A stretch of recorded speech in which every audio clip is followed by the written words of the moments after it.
Hey, what's up, people? I'm gonna give y'all a little something something tonight. Some of the internalizations of a man. And I'm doing this for the reason of the fact that I'm trying to help people. And you probably heard me say this a lot in some of my other videos, but a lot of us as men, we do not express ourselves with words very well the way that we are supposed to for a whole host of reasons. And here's one big piece of it. And ladies, this is just going to help you understand how to deal with us a little bit better. As a generality. Now remember, there's always exceptions to the rule, but I can guarantee you what I'm about to say, probably 95% of men fall in this category. And if most men would keep it real, they probably would just straight up and say it. You know, the only time guys usually don't agree or certain stuff because if they know that girl is watching or on it, he don't want to deal with the aftermath of her making it personal, that kind of stuff. So, I will be the voice of reason, the light in the dark to help give some idea to this kind of stuff. So, women, you can actually understand us and how to better encourage us if we're going through stuff. But let's get the jokes out of the way because I know somebody gonna say something. So, yes, I know my braids and hair is looking crazy. I know I look like a discount Mr. T or an off-brand Cleo from Set It Off because I got them gel braids. Or a ghetto shark of some sort. I get that. I see that. I'm looking crazy for several reasons. But this hairstyle is actually necessary for some other reasons. But anyway, I get it. Laugh it up. I laugh at me too. You know, this looks like a fin to me, honestly. It's just stupid. But, you know, whatever. As you can see, I'm sure some of y'all thought I'd probably be beautiful all the time. I ain't. And that brings me back to why I'm even talking about this. I ain't been eating correctly. My diet's all jacked up this week. I ain't been working out. I ain't been sleeping well. So, I'm under a lot of pressure. I really am. And that's the truth. Clearly. I'm surprised this ain't even looking all jacked up. See. I'm going through so much right now in my life and juggling a lot of crap. As we all are, I'm sure. But the thing about us as men is this, because we were designed to protect and provide. The main piece that's going to be more relevant in what I'm about to say is the protection part. So that means to be able to protect, that means you got to be a problem solver.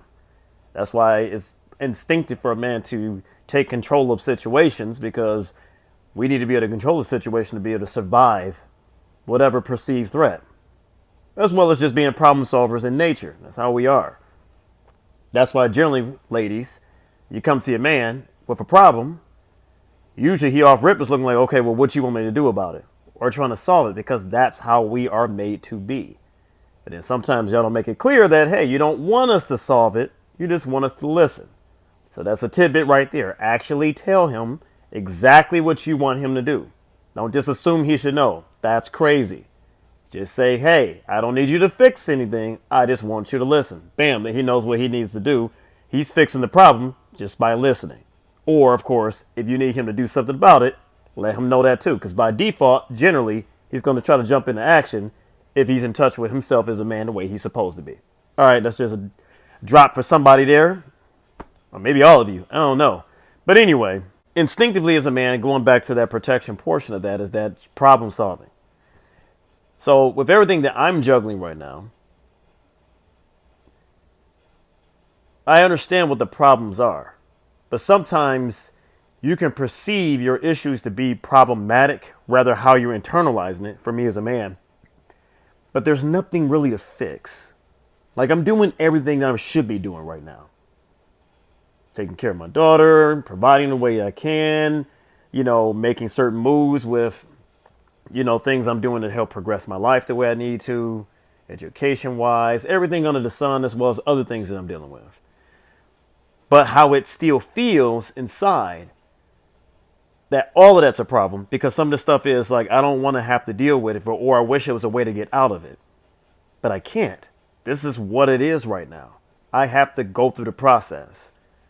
But because of the internal instinct of me wanting to problem solve in that way, because how it's affected me, it's causing me to have a lot of weight and pressure. So because of that, I'm not going to be necessarily the most bubbly or jovial person all the time.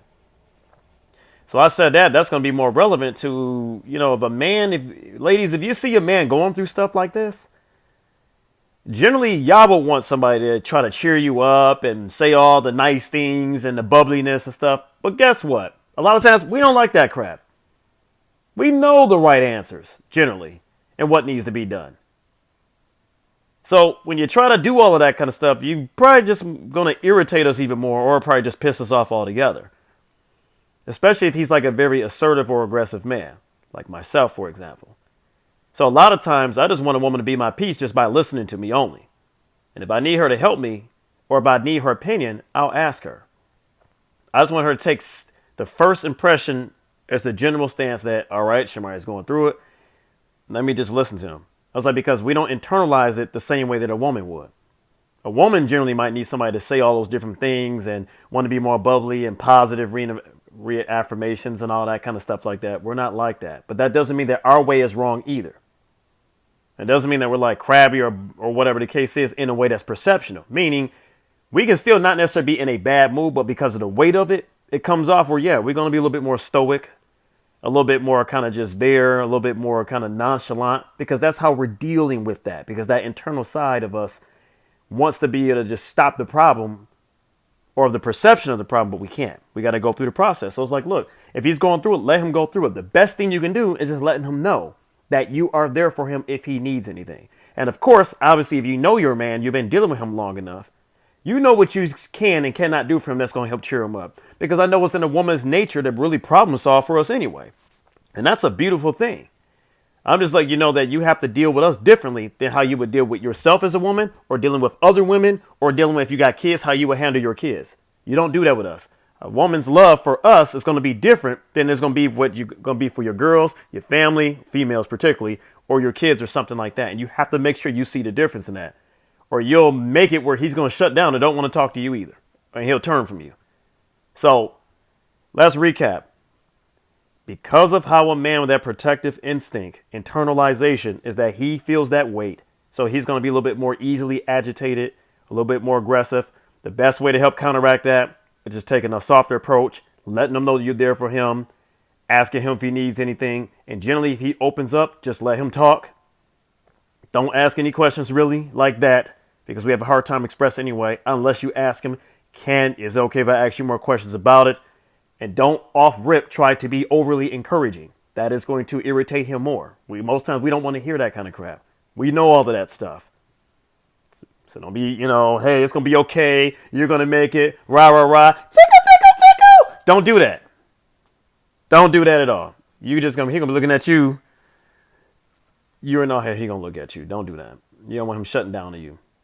We need that softer touch. We need that gentle approach from him. We need that feminine power that helps tame a lot of that. And you're going to have to be patient with that. And don't make it be about you. The moment you make it be about you, you should basically trying to tell him how he should feel. Oh, you should just cheer up. It ain't that bad. Somebody else got it worse. Now you're really going to piss him off. No one wants to be told how they should feel about something. Who are you to say that? You don't want nobody telling you how you feel. You want somebody to listen to you and respect your feelings. So why would you go do that to him? You may mean well, but poorly executed. And it's still wrong. So don't tell somebody how they should feel, and don't make them feel bad for not buying into your ideas of what you think how life should go. Because you may be wrong. That's how life should go for you, not for him. Just letting you know, if you want to deal with us and you got a man that you want to be with, this is how you're going to help diffuse a lot of situations, what's going on. And you will find that 9 times out of 10, he is going to start opening up to you more and more. Because he's going to be like, by golly, she gets it. And of course, his responsibility, of course, and he's going to do this as long as he know you're not going to make it be about you and be personal. He will begin to start learning how to open up. And of course, in those moments where y'all good and y'all able to kick it, you can let him know like, hey, I want you to continue to open up more and more to me. And let me know what you need me to do for you to make you more comfortable with expressing yourself, since this might not be your strong suit, possibly. You do that, y'all going to be golden. So I'm just giving you some of that structural instinct and design of where that comes from. Why we a little bit more like standoffish, nonchalant, a little bit more gruff, if you will, and stuff. But that's not a bad thing. It's just not the way you would do things. And you have to be able to tell the difference. Because if you internalize it as bad, then you're going to see him as being bad and you're going to punish him in a way and you're going to end up and be single. We're not going to play. We're not going to put up with that. So just cut it out straight up. So there's some understanding that. I hope that helps somebody. And as always, as you can see, since I'm looking rough going through it, I don't care. I'm just being straight with you. Somebody got to be open and honest and transparent about these things, about this thing we call life. And as we know, if 2020 ain't showed us nothing, life can be a whole lot hellish even when you ain't got nobody. So you dang sure don't need nobody making it worse. So let us be more empathetic and understanding and seeking to be what somebody else needs us to be for them. Not what we prefer to be for them. Because that's not really what love is about. Just something to think about. So, tag somebody. Share everything in between. All my social media handles is up in this boy. Please let it be known. I hope y'all have a great night. Thank you for entertaining my crazy self as usual. And ta-ta for now.